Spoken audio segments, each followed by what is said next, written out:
Good morning, folks. Hope everybody's having a good little Saturday morning. It's the weekend. It's time for football. So let's go over this slate real quick here. I've cored the studs, of course. Got a bunch of studs going today, so it makes the core pretty easy. Some guys in some non-fail spots, like Jalen Hurts. Can't go wrong putting him in there. With his rushing ability, he should smash today. Same with Jonathan Taylor, old JTT. He's 9K, which is expensive, but he should get into the 30s today as well. I like the Washington receivers today just because USC is really banged up on the defensive side. They're at home. Fuller's their big play guy. You can also put Bryant there as well. One of those two guys. If you need the $600 salary, you can go down to Bryant as well. Both of those guys should have big games as well. All right, let's run down the slate here real quick. Let's see. Pull it up here. The first game's Texas A&M and Arkansas. It's the total for that one is pretty high, considering that Arkansas is pretty bad. It's going to be played in Arlington at the Cowboys Stadium. Yeah, total's up to 60.5. A&M's favored by 23.5 currently. So it's a pretty good hefty total there. Could see that game stack as something really interesting, just in case Arkansas is able to hang, which I think they might be able to if they're able to throw the football a little bit. We saw last week that Starkel can throw. It's just he makes very poor decisions.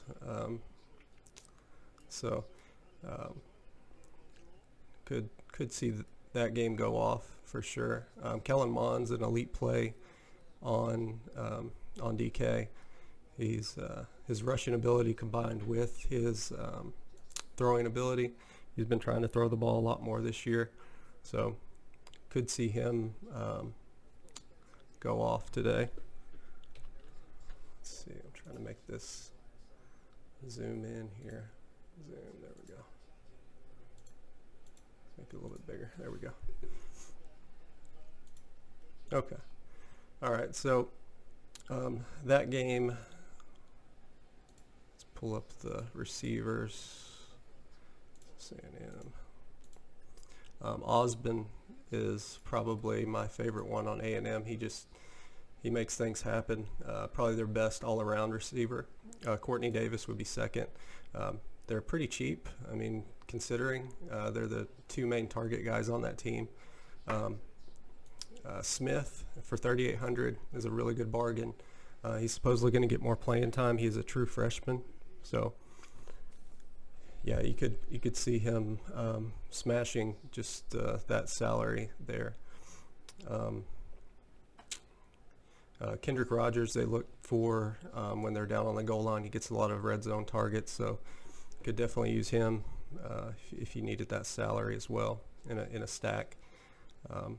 For Arkansas, they're getting Traylon Burks back. He didn't play last week against San Jose State, and they kind of missed him. So he could do some work. My favorite receiver for Arkansas is Trey Knox. He's a freshman. He's 5,100. He's just a deep threat. His average depth on target is like 15 yards, so he gets the deep shots. Mike Woods as well is another guy. He's a sophomore. He makes big plays. And Cheyenne O'Grady is the tight end. He's a big guy, hard to bring down. Will be tough for A&M to bring down. Their secondary is the worst part of their team. They had a guy suspended last week. I think they're a team in turmoil, so maybe Arkansas goes off today. Could possibly see it happen. Let's look at the running backs here. A&M. So I'm not gonna play any of the Arkansas running backs. If I would, it would probably be Whaley, because if they're behind, they're gonna be tossing it to him a little bit. He's a good receiver out of the backfield. Of course, Corbin's hurt for A&M, so you could take him out of the equation. These are the two guys I'd worry about on A&M when it comes to rushing. Isaiah Spiller, true freshman out of high school, on a 40 total, so you could use him for sure. Jacob Caboti, he's kind of I think he's a sophomore this year, but he doesn't have the talent that Spiller has, so I would rather play Spiller there. $400 more on a crazy total. Should win by 24, so I like that a lot. Let's go ahead and move on to the next game. Of course, the quarterbacks are in play there, especially if making stacks. Could see those two guys go off. Bama and Mississippi, Ole Miss. The wide receivers that are in play are what the heck?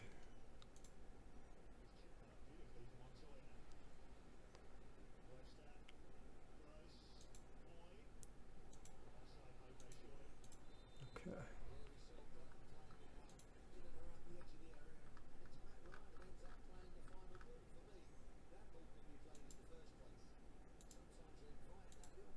Here we go.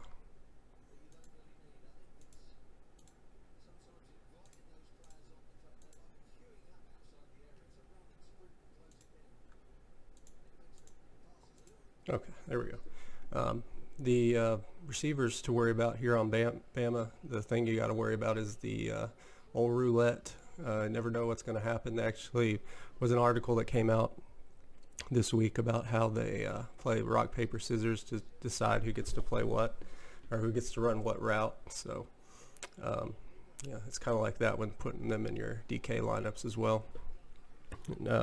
As we saw last week, Devontae Smith did nothing. The rest of the guys went off. I think if you're going to play these guys, maybe take a shot on Smith again. He's 5,900, so his prices came down since last week. Judy is also a play. I think it's Judy and Ruggs today. I would just pay up if you're making a game stack. You're not going to be able to afford them if you're playing Jonathan Taylor. Yeah, if you're paying down at running back, definitely grab one of those two guys because they're gonna go off today. Mississippi isn't very good in the secondary, giving up 40.1 DK to wide receivers. For Mississippi, the only guy I would really play today would be Elijah Moore. He's just a target hog on that team. Quarterbacks love throwing to him, so he'd be the only guy I'd play. 6,300. Their total is 11.5, so definitely don't want any part of that. The total right now in that game is 62, so it's stayed about the same all week. Running backs on that side, they are expensive. Najee Harris starts for Bama, and for Ole Miss, they kind of have gone to a two-man rotation, Ely and Scotty Phillips, and they're very expensive against a really good rush defense. So I won't have any of them on any of my teams. Brian Robinson's interesting at 4,800, just because they're going to win by 40 points, and he's going to get some late game run.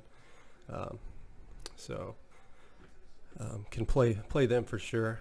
Tua is definitely in play for game stacks and cash if you would rather play him, but I like Hurts a lot more.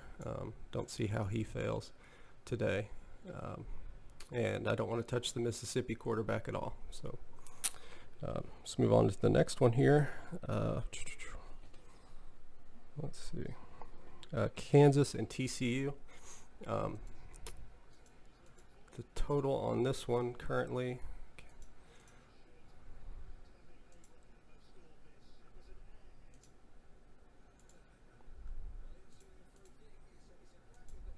Okay, there we go. Kansas, TCU.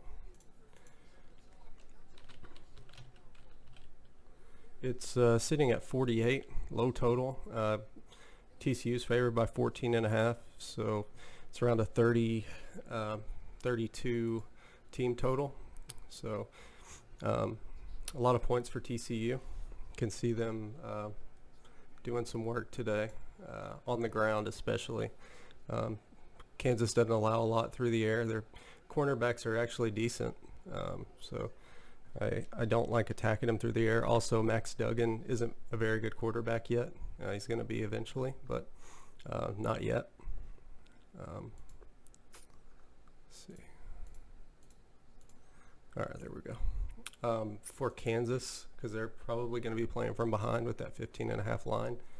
It's actually came down to 14.5 now. Andrew Parchment's a good play, just because of the sheer amount of targets he's going to get. And he's a big receiver. TCU's cornerbacks are really good, like NFL good. So can see them shutting these Kansas receivers down and making them beat them on the ground, which I don't think they're going to be able to do either. TCU's defense is just too good this year, I believe. Jalen Reagor is way too cheap now, 5,900. He's worth taking some shots on for sure, because nobody's going to play him, and he gets a quarter of their targets. So I definitely love that. Cheap guys in this game. Dylan Thomas, he's 3,400. He's moved into the to the top of the heap there, especially Duggan at quarterback. He seems to have a good connection with him. All right, let's look at running backs here. For TCU, one of my favorite running backs on the board today, Darius Anderson. He's 6,500. I have him in my main lineup. He gets 30% of the carries. It's trending upward too. Alana Lua actually fumbled one last week, and he kind of took a seat with a 32 team total. He's set up to smash today, especially for a team that loves to run the ball, and he gets crazy yards after contact. I love that play. For Kansas, they kind of split the carries between Puka Williams Jr. and Khalil Herbert. As you can see, TCU doesn't give up a bunch on the ground. They shut down, for the most part, SMU's run game last week, which came into the game pretty good. So I kind of want to stay away there. But if you're going to play any Kansas, I don't hate Puka. I just like Darius Anderson more for the $400. I think Kansas is a little overrated, to be honest. They struggled against West Virginia, and they beat Boston College, but Boston College is terrible. Their defense is horrible. You can attack Boston College with Wake Forest today, and I'll get to that here in just a minute. Quarterbacks, I don't want to play either one. Duggan is unproven, and Stanley is not good. Texas Tech and Oklahoma would be the next move here. Jalen Hurts, of course, going to be in our core, so I love him. When pairing up receivers with him, I like. There's a couple different guys. Of course, CeeDee Lamb is an easy play. He's pricey, so he's hard to fit in there. If looking for a cheaper guy, definitely go for Charleston Rambo.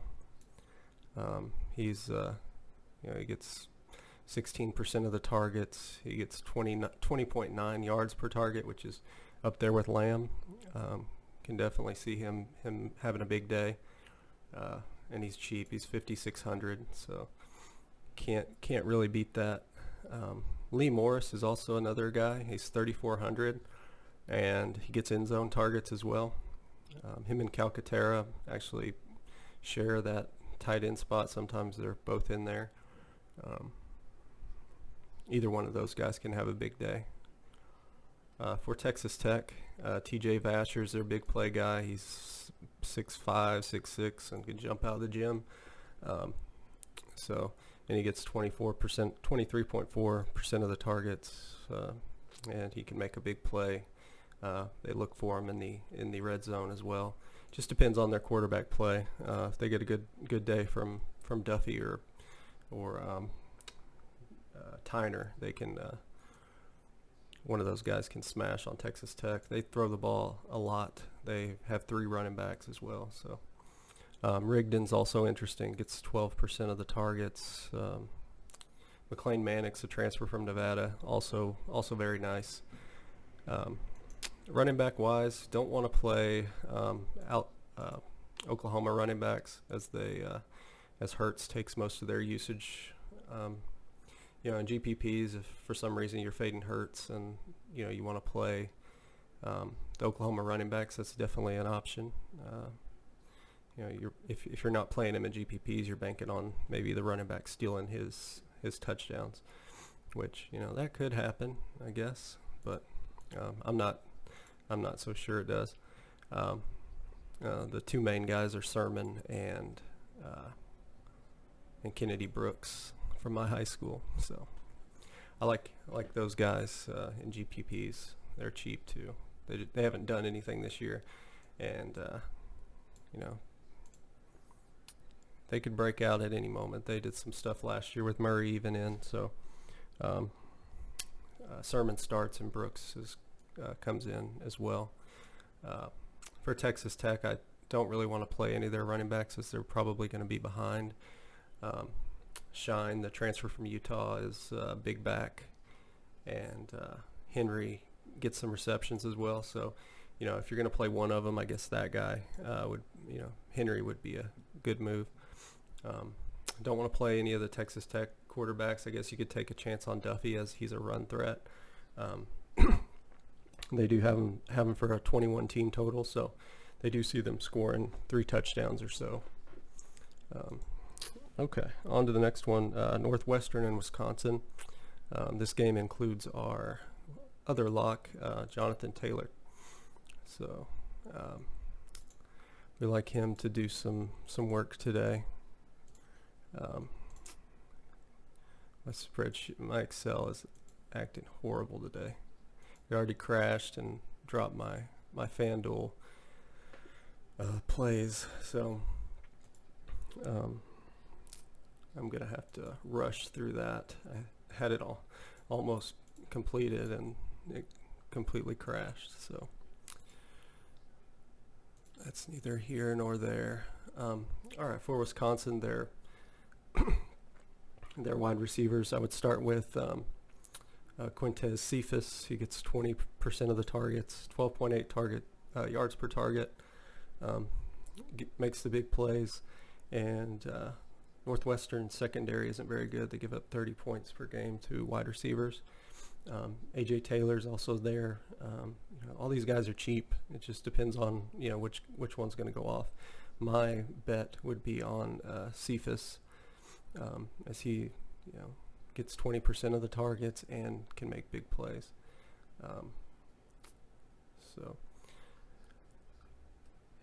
For Northwestern, I don't really want to play any of their receivers. Their quarterback stinks, so staying away from them. Okay, Northwestern. Running back wise, of course, Jonathan Taylor. Want to lock him in. He's going to have a big day. Northwestern gives up 23.5 points per game, but they haven't faced anybody like him. So he should have a big day. Even if they stack the box, I don't see how they stop him. He also has been working out of the backfield to get some catches as well. So You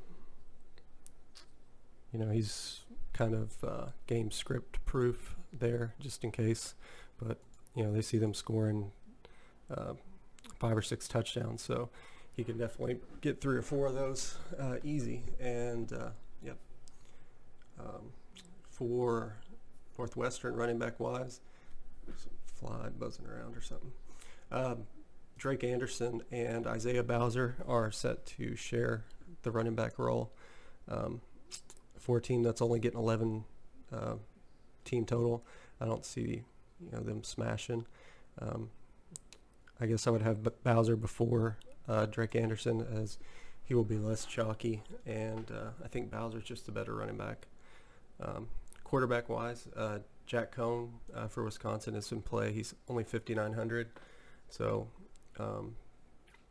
could see him in a lineup or two, as he's cheap, and especially if you're not playing Jonathan Taylor and you need that value, that's a really good value. If you're fading the tailback and you see possibly him smashing there. Let's see. All right, next game is USC and Washington. Let's see. USC.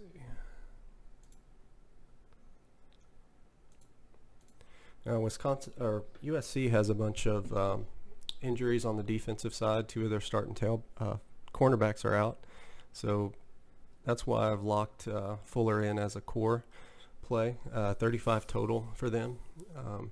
He gets 24% of the targets, and he's a big play waiting to happen. Also, Hunter Bryant as well. He's the tight end. He gets 20% of the targets. Also a big play guy. Can use either of these guys as a core play. I just think they're going to smash today. Let's see. Also, for Washington, you can look at Andre Michelia, 5,200 as well, and he seems too cheap. He can make big plays. Gets 21% of the targets. For USC, of course, new quarterback. He smashed last week, so be interesting to see what happens. Washington gives up 35 points per game to wide receivers. Will be an interesting match there. Michael Pittman and Tyler Vaughns are the 2 big guys, both expensive for good reason. Get about 30% of the targets each. Amon-Ra St. Brown also there, 17% of the targets. He missed a whole week due to injury, so those 3 guys you can maybe make a good little game stack with Washington receivers as well.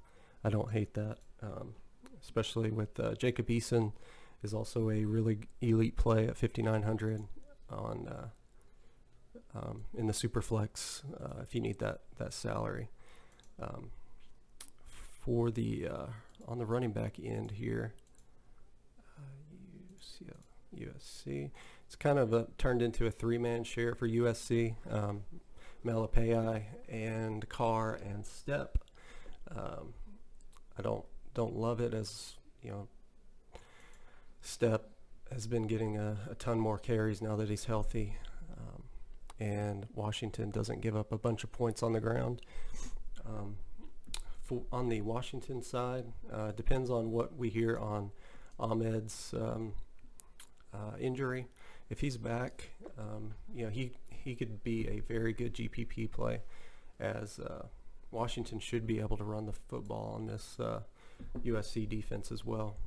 Newton and McGrew are the 2 backups. Newton's a freshman, and he's been coming on, scores a lot of touchdowns, gets a lot of red zone carries. McGrew would be 2nd or 3rd string. It just depends on the week. So, and he's only 3,700. I think if Ahmed's out, an interesting way to do it would be to play both of these guys, because they're less than 9K together, and they can give you 30 points possibly from those two guys combined. So I like that for sure. Like I said on the quarterbacks, I would love to play Eason, just because I think he's going to smash today against this banged up USC secondary. Let's see. All right, next game is Iowa State and Baylor. I like this game a lot. I thought about stacking it. It's a sold out show for Baylor, so the crowd's going to be crazy. All those Baptists just going nuts in the stands. Just going crazy up there. You know how Baptists do. Let's see. All right, so wide receiver wise, on the Baylor side, Denzel Mims is the big play guy. 30% of the targets, 10 yards per target. And Iowa State gives up a fair amount to wide receivers. Their corners haven't been good this year at all. 34.5 points per game there. R.J. Sneed would be the second. My second favorite guy, as he gets a lot of the targets, and he's $3,800. So making a game stack, I think he's a necessity to make other things work. Another guy that I like that can go off would be Platt. He had a big year last year.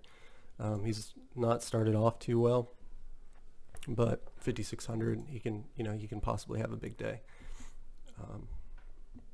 For Iowa State, Tariq Milton's my favorite receiver, one of my favorite receivers on the slate. He's 5K. Don't let this defensive numbers fool you, as Baylor has not played anybody this year. I think Stephen F. Austin, UT San Antonio, and Rice. So, major step up here against a team with a very good offense. And Deshaunte Jones and Tariq Milton both get tons of targets, and Tariq Milton's a big play waiting to happen, 18 yards per target, which is crazy high. And they've played Iowa, so they've actually played a good opponent as opposed to Baylor, who hasn't. Charlie Kohler is a good value play, really good value. It's probably one of my favorites today, 4,100, and he gets 17% of the targets. Another guy in Iowa State, LaMichael Petway, is an Arkansas transfer, 15% of the targets. He's 5,200. I don't love him. I'd rather play Kohler, but Petway can make big plays. He's a big time receiver. Let's see. All right, so wide running back wise, State. Let's see. I don't want to play any of the Iowa State running backs unless I have to, because they, as you can see, we have 22%, 17%, 17%, 12%, 5%. They split quite a bit, and I really don't want that. Crony gets some of the targets, so I guess if you're going to play one of them, play Crony. And that's about it on them. I wouldn't want to play either of them, any of them. Same with Baylor, 21%, 19%, 12%. I just don't want any of that. JaMychal Hasty, he was a big time recruit, and has some talent. So I guess if you're going to play one, it would be him. But yeah, I'm going to skip that. Brock Purdy as the quarterback, I love. He's mid 7K, so I like him, and Charlie Brewer. Making a game stack, I think that works out really well. Both of them are very mobile. Purdy had a huge game last week, put over 50 DK points, so he can definitely smash up. Should be quite a few touchdowns scored in this game, and I love it as a game stack for sure. Next game is Wake at Boston College. This game's going to go off for sure.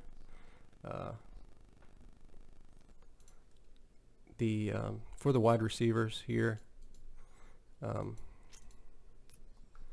see. Let me pull these He's up here.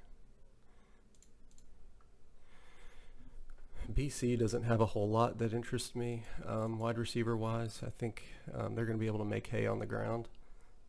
So I think they're going to go that route. If they're behind, I don't hate Kobe White at 4,400. He gets 18% of the targets. Their tight ends, they're the only team I know that lists two tight end spots on the depth chart, complete with backups. They just go so deep at tight end with Long, Adrizi, Burt, and who's the last one? I don't know. He's not here. He doesn't get many targets, but yeah, those four tight ends, you just never know which one's going to go off. But yeah, Glines and Kobe White are the two big target guys. Kobe White's kind of the big play receiver. And Zay Flowers also, he's a little too expensive for my taste, but he at least makes one or two big plays a game. He's a true freshman, small receiver. He's really fast. Wake Forest, paying down at running back. Sage Surratt and Scotty Washington are also fantastic plays. They're just really expensive. Boston College has terrible cornerbacks, terrible defense. Can definitely attack there. They should score probably every other play. Kendall Hinton's back for Wake Forest. He's only $5K. He does get a lot of targets. He missed the last 2 weeks with a hamstring.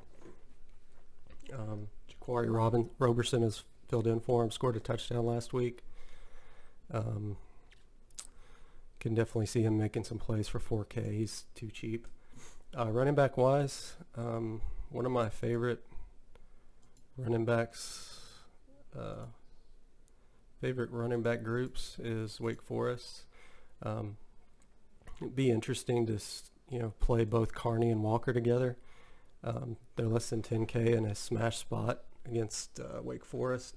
Kansas backs ran all over Wake, and I'm pretty sure that Wake ran all over Boston College. I'm pretty sure that the two Wake backs are better than those two Kansas backs. Walker's been coming on. He's a freshman, and he just looks elite so far this year. I don't really love Beal Smith as a player. He was terrible last week against Elon, so I'd leave him out. Just maybe play Carney and Walker. For Boston College, A.J. Dillon is 8,300. It's expensive. I'd rather just pay up and grab Taylor, just in case the game script gets out of control here. Team totals are both crazy, 71.5 total. So it shouldn't. And Wake Forest's rush defense isn't great. Dillon and Bailey, playing together should smash the value here. And I love that for sure. Levy actually plays wide receiver. He's 3,200. So just in case he gets some of the targets, can definitely see some good plays there. Quarterback wise, it is for me. I don't really love the BC quarterback Brown, but you just never know. I see Boston College doing most of their work on the ground here. Maybe Brown mixing in a little bit. He is a dual threat player, so could see him get some rush yards as well. Newman is the Wake quarterback, and he's all they do is throw the ball. He's scored over 30 DK every week, and he's only 7,800, and he should score over 30 again. I've toyed with playing him over Hurts, and I had gone back and forth on that. Hurts runs the ball more, so against Texas Tech, who's a horrible defense. Either one is fine with me. I have them 1-2 in my rankings, and that's where I see it. Both of them are going to smash today. Let's see. Next game is Clemson and North Carolina. I don't love this game for DFS, especially on the North Carolina side. As I kind of see Clemson running away with this one.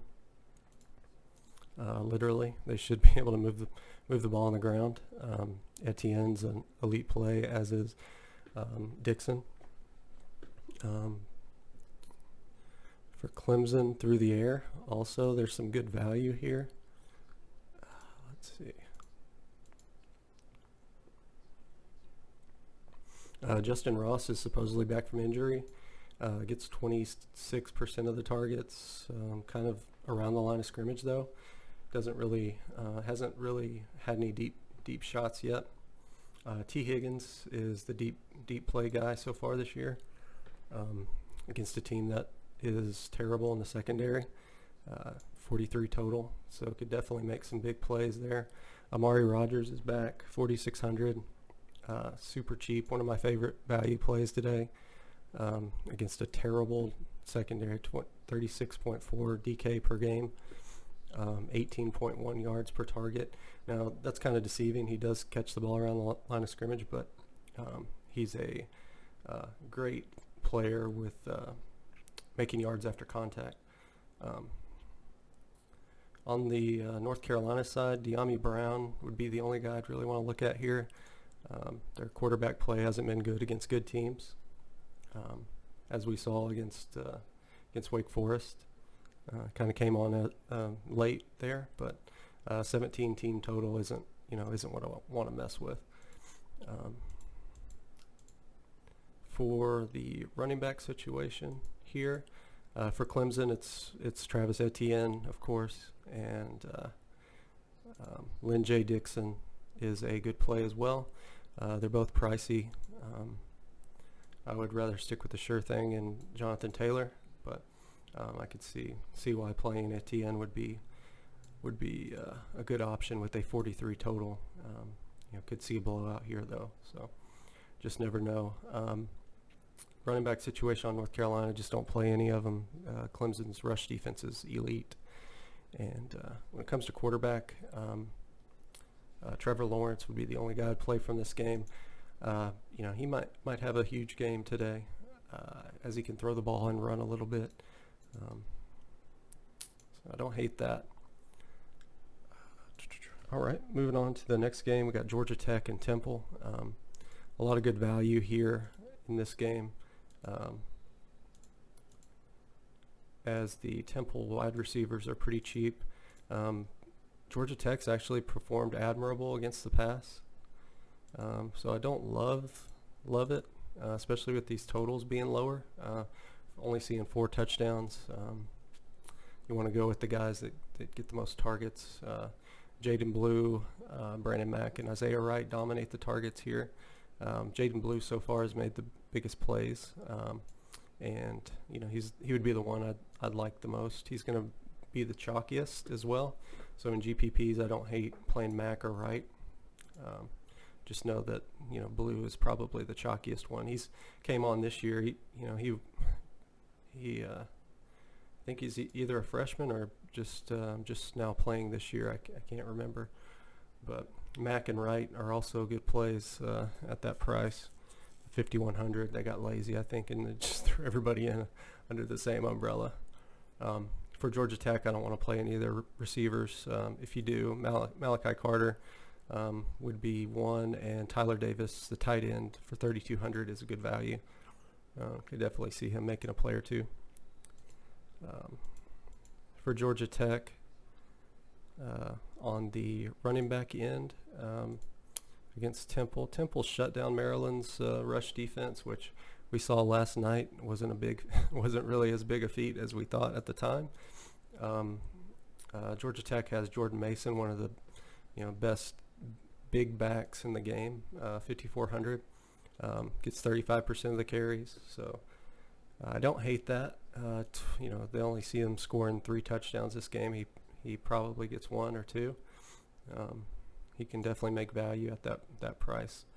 I don't want to play any other running backs from Georgia Tech as volume isn't there. Their quarterbacks run a little bit, and it's a 3-man rotation there at quarterback. So just don't know which quarterback to pick.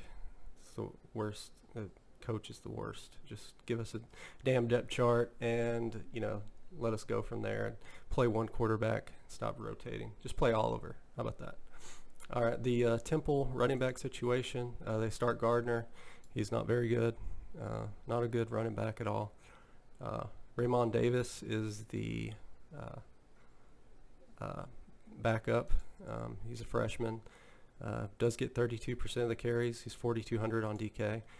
Could see playing both of these guys together, as you get most of the carries there, and it's less. It's $9,100 together. So in a 28 total, you'd see 2 touchdowns coming from the running back spot there, and paying for itself. So I don't hate that at all. And Georgia Tech gives up 31 points per game to running backs. So I don't hate it. Russo for Temple is a good quarterback play, and the only one I'd look at from this game. He's super cheap. He is 50. Let's see. He is 6,400, and if not playing these 2 running backs together, I love playing Russo on his own because he's too cheap, and they should be able to throw the ball a bit on Georgia Tech. Last game is Virginia Notre Dame. Virginia receivers. I love playing Joe Reed always. He's just a damn good receiver, and Perkins loves throwing to him. So I don't hate that at all.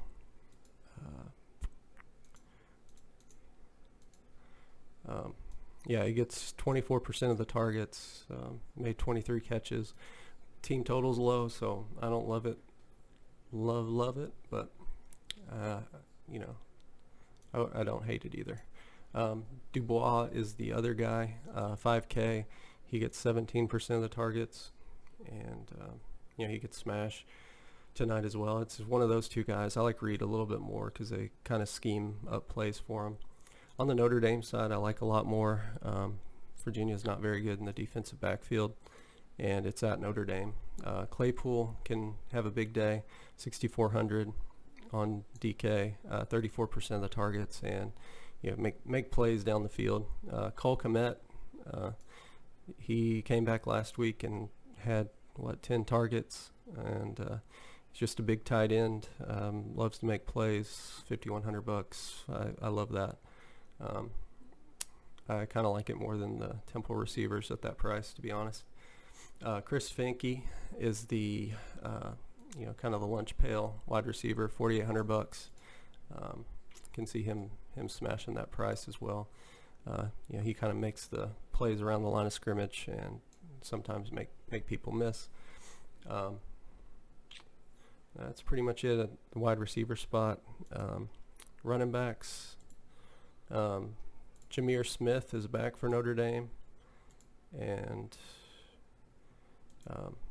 he gets a lot of the goal line carries, and he's 5,400 for a 31 total. I hate Tony Jones Jr. He's just a bad running back. He should go back to receiver because he's better at receiving than running the football. He runs too upright and he gets 3 yards a carry. Wayne Taulapapa is the Virginia back. Notre Dame isn't great against the running back, and he's going to get most of the carries there. So I don't hate that. $5,200 for a guy that's going to get most of the carries is cheap.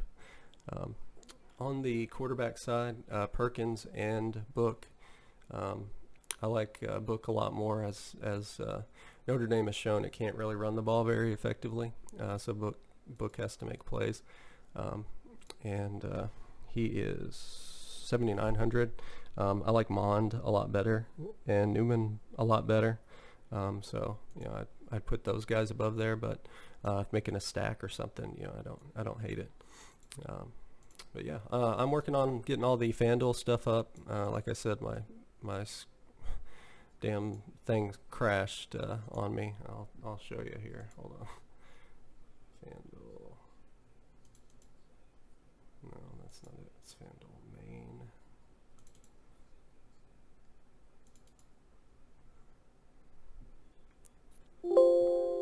Yeah, see. Yeah, awesome. So I'm working on that, and if you have any questions, just shoot me a message in the Discord, and I'll be sure to help you out. Just let me know if you need anything. Private message me if you have any questions about your lineups. I don't give out lineups, so if you need a 2v2 or something, I'll do that for you. I'll give my opinion on which one's the best, which one I like the best. But yeah, just let me know if you need anything, and I'll be in the Discord. Good luck, guys.